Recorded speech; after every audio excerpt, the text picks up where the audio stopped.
In this video, I am going to show you how you can remove the emergency calls that you have on the lock screen on your cell phone.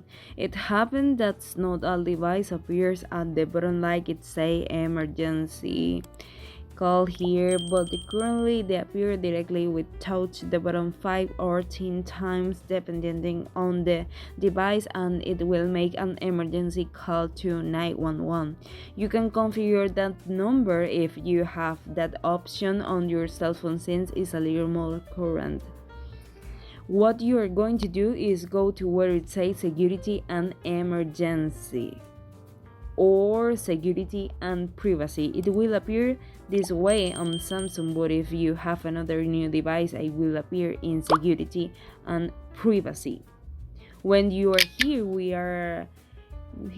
we see that they say emergency contacts and show on the lock screen. What are going to is deactivate it.